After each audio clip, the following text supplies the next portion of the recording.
You're listening to Crossing the Axis, the podcast that explores the commercial side of film production. With your host, James Keblas.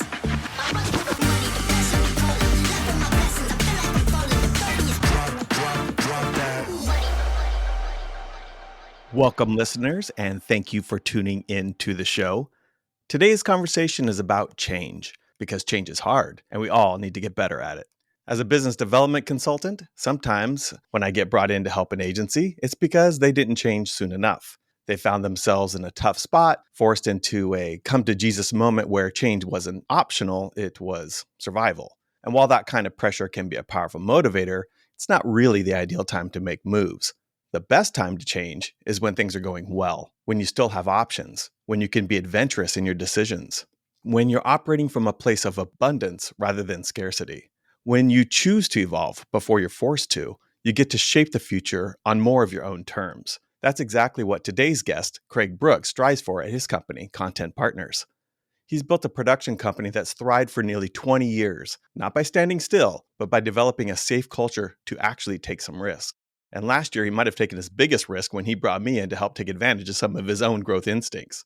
That's why I'm thrilled Craig has agreed to join me to talk about his experience and his mindset, how he's kept his company going, how he approaches risk, and to share some practical ways he's growing now. And maybe we'll even get into why he decided to work with me in the first place. So let's get into it. Craig, welcome to the show. Thanks, man. Thanks for having me on. I'm excited to be here, well caffeinated and excited. Change is hard. Change is very hard, and that's I want to talk to you about that. And this is funny because this was actually my idea for the show, to say, hey, how do you want to talk about change? Because I've gotten to work with you recently, but I've known you for a long time. We should probably make that disclosure. We've known each other since you started Kontent Partners. Yeah, we go way back. Yeah. Yeah. And I remember when you started doing really well with Kontent Partners. And part of my reason for wanting to do business with you, like to help you with consulting stuff, was to figure out how you were able to beat me in some of our competitive bids together. I was like, I'm going to learn the sauce on this, because I've lost you a couple times, and I've always felt like I was in good company, but a little bitter. Oh, well, likewise. I'm super excited to dive into this. There's a lot to talk about. Change is hard, but there's life on the other side. And, it's really been something that, as I think about it, has really been a part of kind of every day at the company. Well, and that's what has been so impressive to me, is I've learned, like, how have you done this? One of the things that I picked up on was just that how well you've taken risk and embraced change. It was as a pattern that I observed. And I do want to get into that. But before we do, let's talk about Kontent Partners in general. You've been around for almost 20 years. That's a feat in of itself. Why did you start Kontent Partners? Describe what Kontent Partners is and what problem you intended to address when you started it. I think the easiest way to get into that is to back up a little bit further. I first got into production when I moved to Los Angeles, and I started at the bottom. I was PA, I drove trucks, so I learned how to really do all of the different jobs, and I knew what it was like to be on set. I moved to LA because I wanted to get into film. I was just really drawn to it. And I was that guy who showed up to LA with like $500 in his pocket, really full car and lots of dreams, and learned very quickly that it just takes a lot of work. Got my break early on, moved up and started producing advertising and fashion. And before I moved from LA to New York, I did a handful of music videos.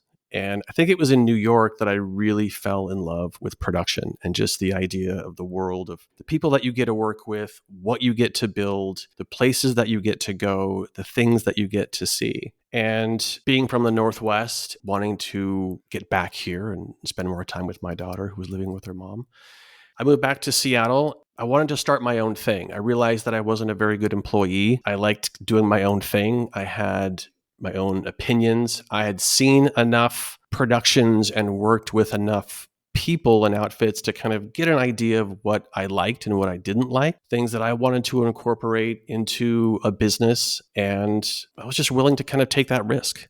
I have enough understanding to know that I'm smart enough to figure things out, and I'm just dumb enough to not be fearful. So I can really I had the ability to jump into the deep end pretty quickly. And I formed Kontent Partners originally with a C, but then Mark Cuban had that company. And so I just changed it to a K. And it just kind of drafting off of my work in New York and a lot of the clients that I had there, I continued doing a lot of work. Just my base was in Seattle. And I really enjoyed having my own thing, and very quickly connected with my now business partner, Michael Beanie, and my now business partner and wife, Courtney Clark. And together, the three of us really shaped what Kontent Partners is. And the foundational friendship that we started with is still just as strong, if not stronger today. And I think the bond that the three of us have and how we treat each other also bleeds over to how we treat our clients. And that's the culture and the company that we all want it to have. And we put a lot of effort into making sure that our company, our culture, our little shop, and we're little, there's just 5 of us. And that's also by design. We wanted to have something that we could really keep our hands on throughout the entire process and be very careful with each other and also careful with our clients and the projects that we work on. That's one of the things I've noticed that's been really incredible too is, and I won't give out any numbers here, but for a company that does as much volume of business and the kind of revenue you draw, to stay at a small 4 or 5 person operation is really impressive, actually. That you're talking about, that's by design. I also think that's what's made you capable of continuing to be risk taking. There's a core group, there's less at stake. You can actually take those risks. Is that an accurate kind of look at it? Yeah, I think because we are small, we can move really quickly. We can pivot on a dime. Larger organizations probably have a few more layers to kind of go through, but we really just like having this size of group. We can maintain how we work, how we communicate, how we talk about projects, how we take on projects. And I think it makes for a really wonderful place when you walk through that door. I say this every time someone comes in or we do kind of an intro meeting. It's like we all know why we come in the door and we all know who we're working with. We genuinely enjoy each other's company. The joke is whenever we go to an event or a party or something and all of us are there, the three of us end up in the corner talking with each other because we just love the conversations, the camaraderie that we have. And I like to think that that spills over to the projects that we do, the interactions that we have with our clients, the fun that we have, the way that we approach the work is at the very highest level because it has to be, but we also approach it with a really strong sense of humanity. And from a kind of services that you offer, I think one of the things that also makes you unique is that you are firmly planted in photography as much as you are video, right? Pretty kind of equal in terms of the services that you're offering? Yeah, it's got a pretty good split. It changes a little bit from year to year. That's where the three of us started. That's where I got started in LA, was working on fashion projects and big advertising campaigns. That's where Michael came from. That's where Courtney came from. I think that's an original love that we have. I'm fascinated by photographers, and it's something that we really genuinely enjoy. And from the very early days, we've been doing still and video together and understanding that they're two very different beasts that require a different approach. But because we understand both elements so well, we can speak to those two and understand that how we can shepherd the stills portion and the video portion and give them each equal time and weight. It's because we love it.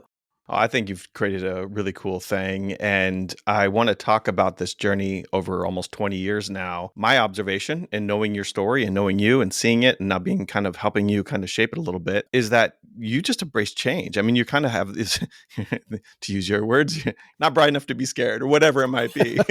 Yeah. It's risk is inherent. And once I think you understand that, then you give yourself some leeway to try things. I'm infinitely curious and I question just about everything. And I think that just bleeds over to wanting to try things. I don't think you ever become successful by not taking risks. You have to. It's inherent. I think it was Estee Lauder who said, risk is the cornerstone of your business. No one became successful by not taking risks. And I think that's just something that's always stuck with me. And I still am in love with production. I still have that same kind of drive and that hunger of the guy in the car who drove down to LA and rolled in with all these, big wide-eyed dreams. It's a really, really fun business to be in. And there's so much to try and to explore. And I also have the backing and the confidence from my business partners, Courtney and Michael, that together we're all in kind of the same boat. We're all willing to extend and try and explore. I want to get into some examples of what we're talking about with change. I remember when you bought an arm car and I was like, That's a what? fun one. Like you just bought this arm car and then over the years got to see you use it. And then, on the inside of it and seeing how you've taken advantage of that. And then hearing the story about how you decided to take that risk with an arm car. I think it's fascinating. It's an entry point into some examples of change. Why did you do that arm car? Like that seems like a pretty sizable investment, and how's it worked out? It's a lot of things. Scary is definitely one of them. I was doing about 10 years ago, I was doing a bunch of automotive work at the time and getting into that side of things. And, we're being a small company and seeing all the larger big arm cars out there. It was like, that was always kind of a dream. It was like, well, that's fantastic, but that's just way beyond what we're doing. And when you're doing automotive work and you're trying to kind of pull off some of those interesting shots, you realize that there's some limitations. I was in California and I was on a car rally and we're filming there. And a colleague of mine sent me a note that there was a new company starting up that was creating this remote arm. So 30 minutes later, I'm on the phone with the company's CEO and I just pulled the trigger right there. So I said, I want to try it. This looks interesting. I'm all in. I get back to the office. I talk with Michael and Courtney. I go, I have this idea. And I think if you were there at the time, you would have looked at them both and they would have just had this quizzical look on their face of like, I don't know what you're talking about, but let's try it. And with their backing and blessing, I just kind of dove all the way in. The first guy through the wall breaks his nose. I love that quote. I've got a really bloody face because of it, because I'm just trying all these different things. And so we got it, and it was a really long road to get to where it became sustainable, positive. 2 iterations of the arms, thousands of hours of practice, a huge investment for a small company. And this is, buying an arm car for a production company is, for what we were doing was very much outside of our normal business. Blair Enns would probably shake his finger at me and say, I don't know what you're doing. Stop it. But it was just driven by my curiosity. I just wanted to try it. Again, it took a long, long time to get it to a place to where it made sense. But I put myself around some of the smartest people in the region who had the same kind of idea of, this is cool, let's go try this. And it's because of those people that it helped kind of lift the whole thing up to be sustainable and to really be something. And by doing that, it got us into a whole nother body of work that we never would have had before. A huge amount of learning that we never would have seen. Terror beyond you would ever imagine, because arm car shoots and those things they're dangerous. It's super exciting and really fun, but it's a whole level of technical skill, a ton of practice and challenges. But, we stuck to it. And there were a couple of times I had to go back to the well and ask the partners to, hey, we got to keep doing this. We need to invest again. Here's the reason why. And we got into it and people agreed and we continued on, but it opened up so many opportunities for projects we never would have had.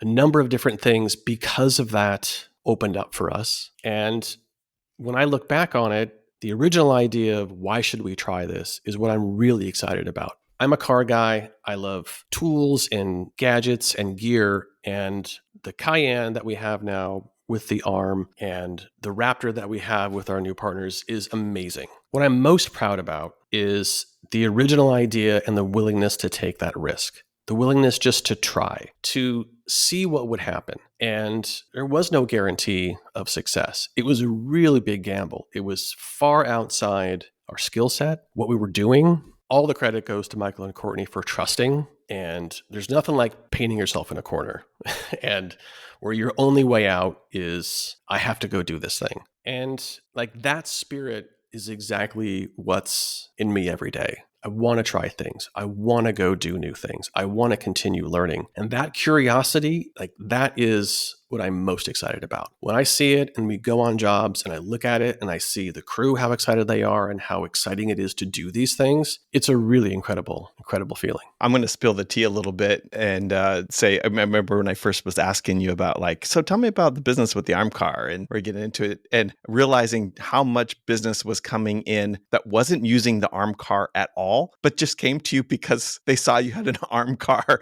It's a really good conversation piece. It's oftentimes the very very first thing that people talk about when they come in. They're like, so you have an arm car, which opens up a great conversation. It's a really fun thing to talk about, and I'm incredibly proud of it because it's just a really great platform for who we are and what we want to do and how we operate as a business. And I'm incredibly proud of it and what it represents for all of us. From a business development point of view, I like it because I always try to encourage clients to focus, narrow, deep, kind of really hone it in, right? Niche and how you talk about yourself, how you market yourself. And doing that with an arm car is the great example of that. Investing in a thing that's super hyper niche that not only brings those clients that need that service, but also, makes people see you in a way that then starts conversations just beyond that niche. And I've seen that working over and over again. And to do it with such a practical thing like an arm car, I just think is a great model for what other production company and agency owners should think about as they're thinking about growth. Yeah, it represents a very small percentage of our business, but I think it symbolizes so much more. So I want to talk about a couple of other things too. You've told me before that you have let go of clients, right? That you had a bad client concentration problem and that there was a change in your world about, hey, this is going to hurt, but I think that we need to cut bait. Yeah, let's go there. Let's talk about that. When you start a company, you take everything that comes in the door and you're hungry for anything. And this is a client that came in, started small, did a few projects, and then continued on and continued growing. And being a small company, there were just 3 of us at the time, we started taking on things that started to get outside of what we normally do. But we're like, okay, well, the money's good. Let's continue taking this. And then we'll take this. And then we'll take this from maintaining a website and copywriting and all of this kind of stuff. It just kind of bled out. And you're also in those younger years, you're gaining your footing. You're figuring out who you are. You understand why you're there. You just need to figure out what you're doing. And so over the course of a couple of years, it just expanded and became so big for us and untenable in a number of different ways that it really started to kind of tear at the fabric of what we had originally built as a company. Our culture started to shift. There were a few more people in the office and the personalities were just a little bit outside of what we wanted to build. So over the course of probably a year or so, it really kind of became slowly evident that this wasn't a good fit. And change is hard, but there is life on the other side. I firmly believe that. And I think it was apparent to us for quite a while before we understood what we had to do.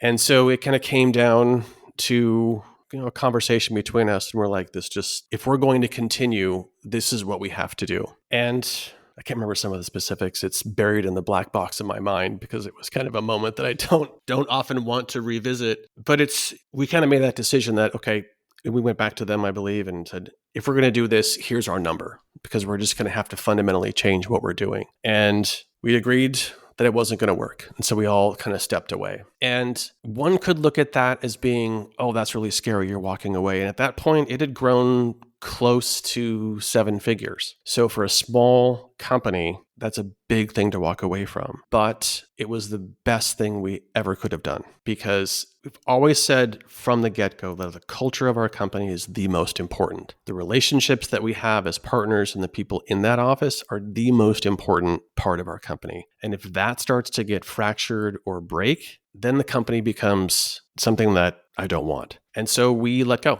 And it was quiet afterwards, but it was, like I said, the best thing that could have happened to us. We stood up for ourselves. We stood up for what we wanted to do, how we wanted to operate, and how we wanted to care for each other. How long do you think it took to fill the revenue that was lost by leaving the client? That's a good question. I don't think it took that long. It probably took a little bit longer than what I'm remembering, but the positive effects far outweigh any kind of monetary backfill that happened right away. It was a chance for us to regroup and recenter. And like I said, it was a big confidence builder. And when we were chatting about this the other day, I I genuinely forgot all about it. It's way in the past. I don't like to think about it. But when I thought back on it, I was like, wow, that's a really, really interesting moment. And it's fun now to think about it, to interpret it with this mindset, to be like, that's a really, really powerful moment for this company and what we did and what we stood up for. And the fact that you can do that, you can walk away from work and it will be okay. What's very relatable is having a lot of your business come from one singular client that grows to be a pretty difficult, demanding, maybe not rewarding, and there's a lot of problems and you don't like the client anymore. You're not happy with the work, whatever, all of these things. I think that's fairly relatable, and people want to, diversify. They know they got to get away from this. They might want to quit the client, but it's still scary. I wanted to tell the story because I just want people to go to do it. Like, what other variables went into your decision making between you, Michael, and Courtney, or what other kind of factors did you have to have your prospects lined up before you did it? Was it something else? But like, just for folks to go, it's a force function. You let it go and you're going to fill that time and that energy and that capacity you have somewhere else. It's going to happen, and it's probably going to be better once you capitalize on it. Yeah, there's a lot of work out there. Again, it's a testament to Michael and Courtney being really strong executive producers and having a really great network, that by keeping ourselves centered on who we are and what we want to do as a company and as people, you just continue the relationships. You continue who you are. You find and you get back to your center, and you'll attract the right work. Another example that comes to mind when I think about how you've just navigated change so well is I would characterize Kontent Partners as a very quiet company. Like, Kontent Partners is the biggest unknown production company in the Pacific Northwest, kind of a thing. Like, you're just never out front. You're kind of a shadow production company. You're kind of, you're just always there, always doing great work, but you're not always right in the spotlight of things. And I think that's by design. I think you've kind of done that kind of client-led thing first. But there's a particular instance when I saw you pop out of that and become this very clear leader is when COVID happened, right? The COVID came, it made all of us, fearful. We didn't know what was going on. And then you created this manifesto that became like how we do production during COVID. And it was a strong point of view, clear-minded, directional, and it was leadership that I hadn't seen you do in this kind of industry way ever. And it was this new thing. I'm just curious, where'd that come from? Why did that happen? Am I articulating Kontent Partners the right way in terms of its point of view? What's your take on that? Well, I don't know if we were quiet by design. I think we kept a lot of our focus on the work that we did and on a focus on for our clients, and also taking care of the crew.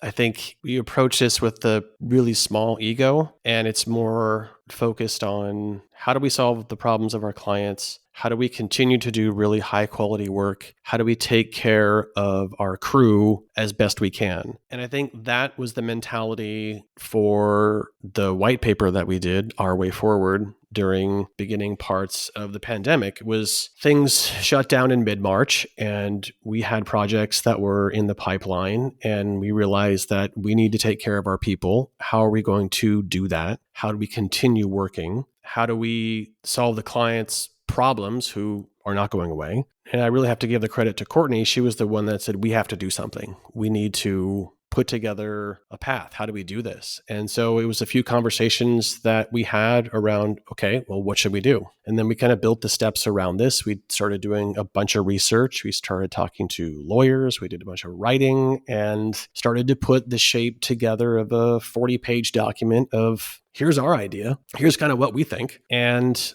I think it took us, I can't remember exactly how long it took us, probably a month or so, month and a half, 2 months to put it together, and then just sent it out to everybody we knew. I sent it to every state film office. I sent it to every studio. I sent it to other production companies. I sent it to every crew person that I knew all across the country and even around the world. And then we sent it to clients. We're like, hey, here's this. It was with that same intention of, well, how do we continue?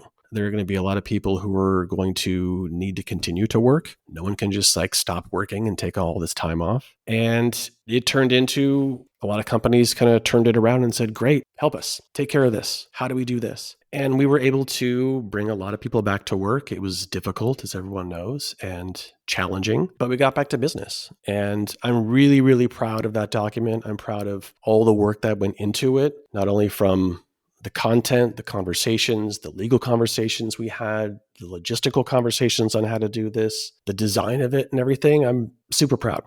I'm proud of it too. I remember when it started getting legs and really being passed around as the kind of this industry leading idea of how we can continue to work in this situation. It was so cool. And I think of it as just a great example, again, about being the kind of company who isn't always out in the spotlight. Or, I'll talk to production companies or agencies, and I'll say, "Hey, why are you not marketing?" Well, we're not that kind of company. We're not the kind that's putting ourselves out there all the time. Okay, you may not be all the time, but there should be times when you do it. There should be times when you do put yourselves out there. And I would say you have to put yourselves out there, even if you're not the kind of company that does it. Find your spot, find your moment, listen to your gut. I don't know what it is. I mean, it seems like with you, you're not planning for them. You're just really got your kind of finger in the air and you're kind of paying attention. And then when something feels right, you just jump. Imagine that a lot of other people are feeling that they probably have those same moments. Maybe they're acting, maybe they're not. But the takeaway that I want people to have from these kinds of stories is to act, to do it. It serves them well. You have to trust your gut. Your gut will tell you what to do long before you have the gumption to actually do it. And, I'm pretty attuned to that. I've really trusted my gut with every step that I've taken through my career, from packing up my car to go to LA, to packing up my bags to go to New York, to packing up the bags to come back to Seattle. And even every little step along the way, different projects that you would do, things that you would agree to. When you're producing big advertising fashion in New York and you're working with big name photographers, asking huge amounts of logistics and things to kind of pull off. The first time I shut down a New York street and had it covered in snow was a really proud moment. You're like, oh, I can do these different things. And so you just trust yourself, and you have to trust your gut, and you have to be willing to leap. And my endless curiosity just kind of draws me to that place where I just want to know, well, what if? What if we try this? And what if we do this? And again, I have to give a lot of credit to my business partners, Michael and Courtney. They give me a tremendous amount of confidence and courage to be willing to go do that. Being mindful to risk, you still have to kind of keep it within, the fence posts, but you can always look over and try. Well, the takeaway is that when you try and you do these things, they're successful, and you've been really, really successful with this. So why would you even think about hiring somebody like me as a consultant to help you do biz dev? Are you crazy? You're doing just fine. Who wouldn't want to just hang out with you, James? I mean, come on. We've known each other for a very long time. I have a huge amount of respect for you, and we can almost turn this around and talk about change is hard for you as well. That's true. That's true. I have those stories. Yeah. Who wouldn't want to hang out with you, James? Well, and pay me on top of it. Yes. But when we first started talking about, what could I do to help? I remember quickly learning that you're doing quite well and you're doing a lot of things right. And the first thing that came to mind for me was do no harm. Like, just don't mess this up. Like we can tweak a little bit here and there. But I just think it's, once again, change is hard, systems or points of view or learning new tricks when the old tricks have been doing just fine, or the biz dev happens because the phone rings and our reputation is good. And so that's fine. That works for us. Changing that to, actually, we're going to go out there and drum up business now. We're going to tell people why we think we can help them and have that approach. Like, what's got in India? How's this thinking serving you right now? Things have been going well, but my endless curiosity has me just thinking there is another way. There is more that we can learn. Part of that endless curiosity is I do want to learn more. Being a follower of Blair and David Baker and knowing that, hey, there's something here. There's some new things that I think we should try. How do I incorporate some of those types of things? We've had conversations internally about some of these different things. And it really wasn't until you and I connected again and found so much common ground on what I was thinking about, things that I wanted to try, things that I wanted to talk about, how much you knew exactly what I wanted to do, how we could implement that. It's like you and I just instantly reconnected again, got in the fast lane, and we're like, oh, this just makes sense. This is great. And so change is hard in this respect. It's like, to me, this didn't feel super hard. It's change, but it's also like, oh, this is really exciting. This is a whole nother chance to learn, to grow. And I'm excited to share this with Michael and Courtney. And I think that there's someone else who could articulate that in a much better way. It was less about hey, let's completely pivot and try something new? How do we augment what's already working? How can we refine? And could there be some new things that we could add to our toolbox that might help? One of my favorite things that you added that I try to get every client I work with to incorporate, and if you're listening to this, you're not doing this, take the time to develop it, and that is a newsletter. Develop a newsletter. It's one of my top goals when working with clients. Can I get them to actually publish a monthly newsletter that represents their thinking, their clients' needs, all of those types of things in a way that they feel really proud of? And you did it. You went along with me. And created this. Not only did you make a newsletter, you turned it into this magazine. And not only did you publish it monthly, you developed a physical version of it that you gave out at the end of the year with all these gifts to clients. And you took what I hope to be and made it like my poster child of dreams. It's so good. But so many people don't know how to do a newsletter. It seems like a trivial thing, but it's not. It's really, I think, hard to develop a newsletter, to think about your voices, and then to actually put the systems together, have it work, segment audiences, all those kinds of things, and then put it out there for the world and kind of go. So talk about your experience developing a newsletter. No, you're right. It is a lot of work. And I've had a love-hate relationship with newsletters for a very long time. They've always felt very show me the work, show me the work, show me the work, show me the work. And they didn't really have a depth of what I found very interesting.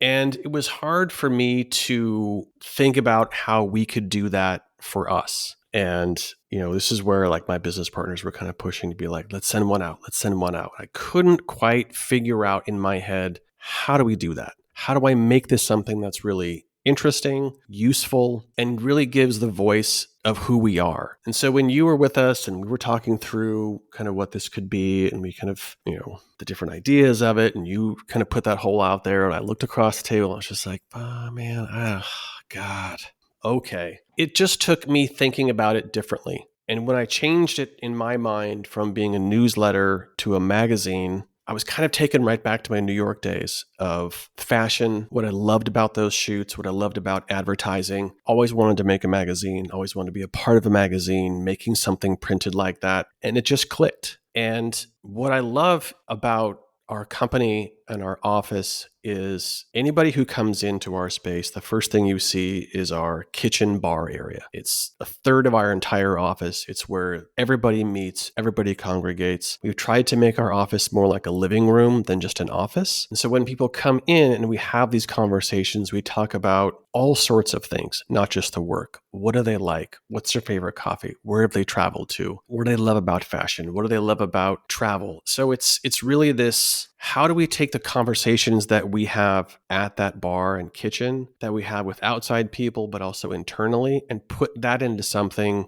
that we can then send out, because then it's so much more of our voice. And it's less about, we did this work, we did this work, we did this work, which to me feels very surface important, but I want to share something more than just, here's the work, here's the great work, here's the great work. The work has to be good. It has to be top level, and that's a given. But what else can we give? What else can we share? The personalities of all of us in the office, Michael, Courtney, McKenna, our head of production, and Madeline, our coordinator, we are so unique and so different. How can we put something like that out to the world? And it's turned from being something that's been laborious and a difficult lift into something that is so exciting to do and so much fun to make that we get to make our own little magazine. It's fantastic. And the printed piece that we sent out over the holidays was really great. I have to admit, it was the idea of my daughter, Tatum, who is also going into production, which I'm super excited about. But she threw that idea out there, and I was like, it just kind of clicked. And I'm super proud of all of this. I'm so proud of the company and what we do and what we have built together, that putting these pieces out there has been so exciting because I'm just so proud of it. It's a fantastic job at doing a newsletter and taking it to the next level. I think one of the things that I would characterize Kontent Partners and how they do BizDev, how you do BizDev, is, it is through relationships. That's one of the driving ways you develop relationships with clients. You don't really think of your clients as the brands. You think of your clients as the people, and which is the right way. And you really work hard on developing the relationships, and your newsletter work reflects that. It really reflects people getting to know each other and the personalities and the point of view and the approach to work and approach to life and who we are. And it develops that. And I think that's a great magnification of your instincts and that's what I think people need to do when they're developing a newsletter. What is it about you? It may not be that way for everything, but you have to identify that thing and then go for it. Just do it. Own it. It's one of the best pieces of BizDev that you could possibly do. Would you say it's been working for you in any practical way? Yeah, it's been really fun to see the responses to it. It's one of those, you just kind of put it together. It takes a huge amount of work and design to have it fit. And then you just kind of put it out there. And the minute it goes out, I'm on to the next one and kind of thinking about what are the things down the road. But it's always fun to get a response, an unexpected response, or someone kind of reads this piece. It's very satisfying. At the same time, it's kind of those, we're just going to continue doing it. I'm not really thinking about that one. I'm thinking about the 48th one, the 50th one. How do we do this and keep it sustainable? One of the things that I love to bring to clients is I have this, I'm a very action-oriented person. I'm a bias for action, and that's my BizDev point of view. And in order to have action, you have to have organization. You have to know what the hell you're doing. You have to have everything set up with systems to make it work. And so I come in usually with a client, and I came in with you, and everyone has had their system, and maybe it's spreadsheets, maybe it's this database, it's this production software, whatever it might be. People are using native apps for mail systems, and then I come in and say, we need to have a system. Copper's my go-to system, and I do all the integrations with Copper. It's all web-based. I make you move from this to that. It's all transparent.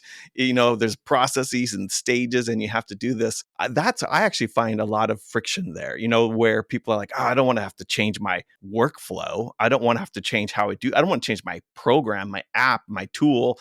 And you have to, of course, for the way I built it. And you guys did it. The whole team just, I was so impressed with, even though there was some resistance and some concerns and caution, it's been adopted across the whole from the kind of sales work to delivery work and production. I just think it's been great. From my point of view, it looks really good. Well, you're very convincing, James. You're very, very convincing. Is that true from yours? Yeah, that's been, I'm a creative guy. And so forms and structures and processes sometimes are difficult for me, but they're so necessary to an efficient system. And this is where you can pull McKenna into this part as our head of production. It's been really great for all of us to have a trackable system, to know what is happening, how we place it in the pipeline, all the different kinds of pipelines, whether it's marketing or sales or post. It's been really, really insightful for us. Frustrating, yes, to change from the ways that you had it ingrained before. But, it's that same mindset that change is inevitable. And if you embrace it and you have a good coach like you who kind of talked us through and helped to get us to the right processes for us to see and understand it, it was, I have no complaints. It's absolutely fantastic. One of the things that you said to me that made me feel like it was working was maybe you'd been in it for a few weeks and the team was using it and we were kind of getting familiar with everything. And you were like, I feel so modern, so fast.